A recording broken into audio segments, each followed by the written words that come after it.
Hello, friends. Coming to the next topic in the subject of software testing, defect life cycle. Defect life cycle is basically known as a bug life cycle.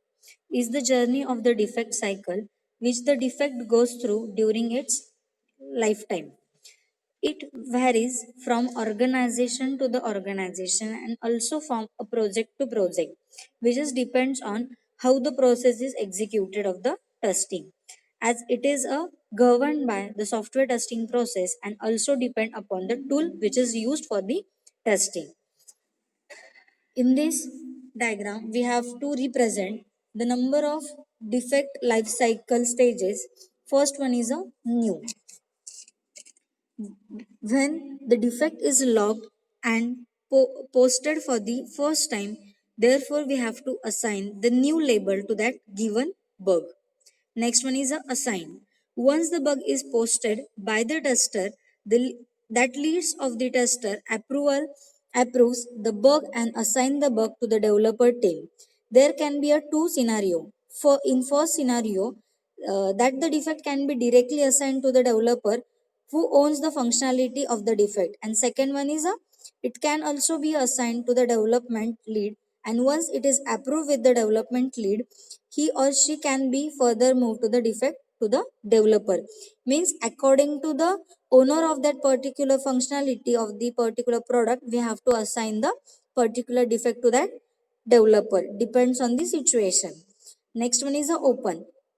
It is the state where the developers start analyzing and working on the defect for the fixing it. When the particular bug is assigned to the particular developer, the developer can open that bug and according to the defect, he work on that particular defect. Next one is a fix. When the developer makes a necessary code changes and verify the changes, then the bug state as a fix. Means in that case, if the bug is open and according to the defect, the particular developer fix that bug by applying the different solutions, and we have to assign the status for that particular current defect as a fixed. This is also indication to the development lead that the defect are fixed status are the defect which will be able to tester to test in the coming builds. Next one is a retest. When we resolve the bug, after that we have to apply the retesting for checking the previously occurred bug is fixed properly or not.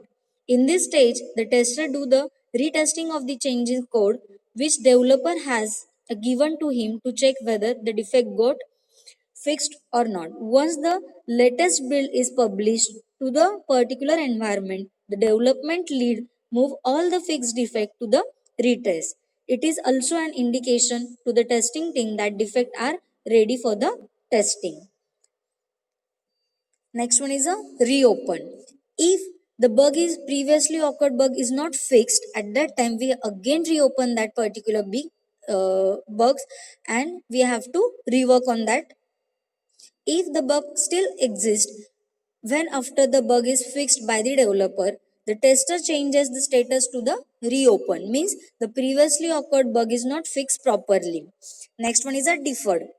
The bug changes to deferred state means the bug is expected to the fix in the next release. The reason for changing the bug to this state, we have many factors. Sometimes the priority of bug may be a low or lack of time for releasing the bug may not have a major defect on the software. Means the priority of bug is not higher. At that time we have to defer the we have to assign the deferred label to that particular bug. Next one is a reject. If the developer